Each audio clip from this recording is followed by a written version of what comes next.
ভাই Pakistan টি-20 world cup 2026-এর জন্য তাদের 15 সদস্যের স্কোয়াড ঘোষণা করে দিয়েছে।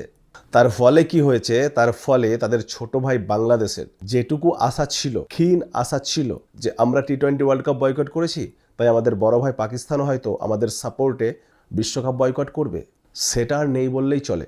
একদম 0%-এ নেমে এসেছে।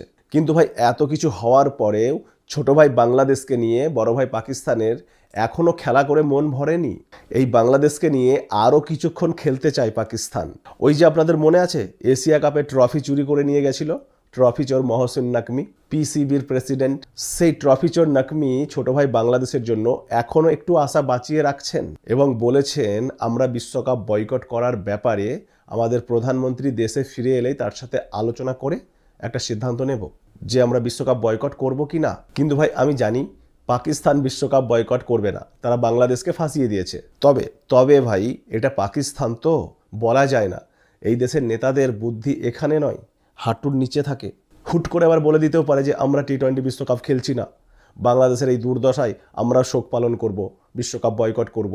এইবারে ভাই খবর আসছে এই ট্রফি চোর মহসিন নাকমি এই বিশ্বকাপ বয়কট করার ব্যাপারে যে বক্তব্যটা দিয়েছে, যে প্রধানমন্ত্রী ফিরে আসার পরে আমরা আলোচনা করবো এই ব্যাপারে, সেটা নিয়ে ভাই আইসিসি বেজায় ক্ষুব্ধ হয়েছে এবং ভাই পাকিস্তানের জন্য কয়েকটা খারাপ খবরও নিয়ে এসেছে। এইবারে দেখুন ভাই, পাকিস্তান যদি টি-20 বিশ্বকাপ 2026 না খেলে তাহলে একটা দুটো নয়, বেশ কয়েকটা বড় ক্ষতির সম্মুখীন হতে পারে পাকিস্তান।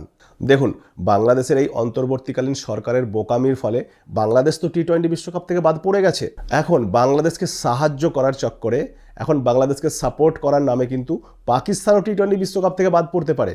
যদি পাকিস্তান নিজেদেরকে সঠিক পথে চালনা না করে, যদি নিজেকে সামলে না নেয়, যদি বিশ্বকাপ খেলতে অস্বীকার করে বা কোনো ধরনের ভুল সিদ্ধান্ত বা বেয়াদবি করার চেষ্টা করে, তাহলে পাকিস্তানের উপরে একটা নাই দুটো নয়, বেশ কয়েকটা বড় স্যাংশন লাগাতে পারে আইসিসি।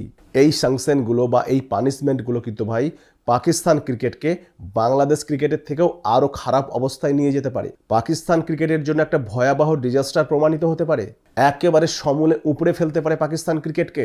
এখন দেখুন, পাকিস্তান যদি এরকমের একটা বোকামি বা বেয়াদবি করে তাহলে কি হতে পারে, আইসিসি কি স্যাংশন লাগাতে পারে পাকিস্তানের ওপরে, সেটা আমি আপনাদের বলছি। ভাই মিডিয়া থেকে যে ধরনের খবর উঠে আসছে আর এই মুহূর্তে পাকিস্তান ক্রিকেটের যা খাস্তা হালাত, খাস্তা অবস্থা, তাতে পাকিস্তান ভাই কোনোভাবেই এটা অ্যাফোর্ড করতে পারবে না যে আইসিসি তাদের উপরে এই পানিশমেন্টগুলো বা এই স্যাংশনগুলো লাগাক। এটা তাদের সহ্য করার ক্ষমতা নেই যে আইসিসি তাদের উপরে এই ধরনের স্যাংশনগুলো লাগাবে আর তারা এটা সহ্য করতে পারবে, এই চাপটা নিতে পারবে। তাই আমি আপনাদের স্পষ্টভাবে বলে দিতে চাই, পাকিস্তান ক্রিকেট বোর্ড হোক আর পাকিস্তান সরকারের এই ট্রফি চোর মহসিন নাকমি হোক, এই নাকমি তো দুটো পোস্ট জাকিয়ে বসে আছে, পাকিস্তান ক্রিকেটের প্রেসিডেন্ট আবার পাকিস্তান সরকারের স্বরাষ্ট্রমন্ত্রী।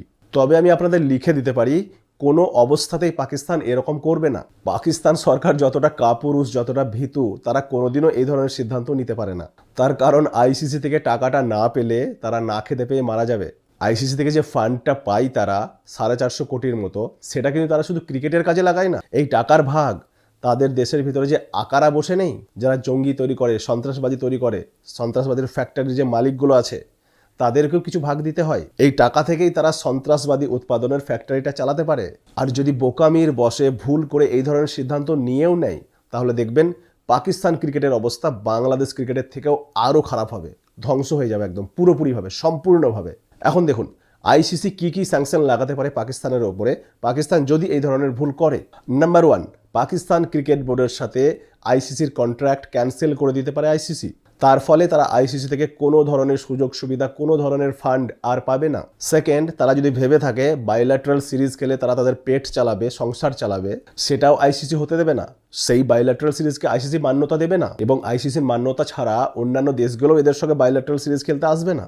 তখন পাকিস্তানের শেষ ভরসা থাকবে পিএসএল, পাকিস্তান সুপার লিগ, যেখান থেকে তারা বার্ধক্য ভাতার পেনশন পেয়ে থাকে। অর্থাৎ যে প্লেয়ারগুলো অন্য কোনো জায়গায় বিশ্বে আর খেলার সুযোগ পায় না, তারাই গিয়ে লাস্টে পিএসএলে খেলে। কিন্তু ভাই পিএসএলে যে বিদেশি প্লেয়ারগুলো খেলে, সেই প্লেয়ারের ক্রিকেট বোর্ডগুলো তাদেরকে এনওসি দেবে না পাকিস্তানে খেলার জন্য।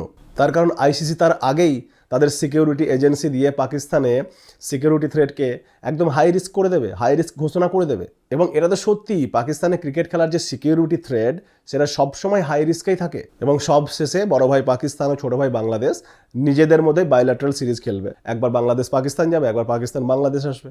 তারা যদি ভেবে থাকে এইভাবে তারা তাদের ক্রিকেটকে বাঁচাতে পারবে, সেটাও ভুল। তার কারণ এই ধরনের বাইল্যাটারাল সিরিজকে আইসিসি কোনো মান্যতাই দেবে না। তার ফলে এই সিরিজকে কেউ স্পন্সার করবে না, কোনো ব্র্যান্ড কোনো কোম্পানি স্পন্সার করবে না।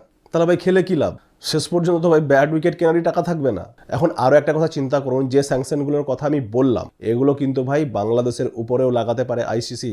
কারণ বাংলাদেশ সেই ধরনের অফেন্স করেছে, অপরাধ করেছে টি-20 ওয়ার্ল্ড কাপ না খেলে। এই বিষয়ে আপনাদের মতামত কমেন্টসে অবশ্যই জানাবেন। Thank you everyone.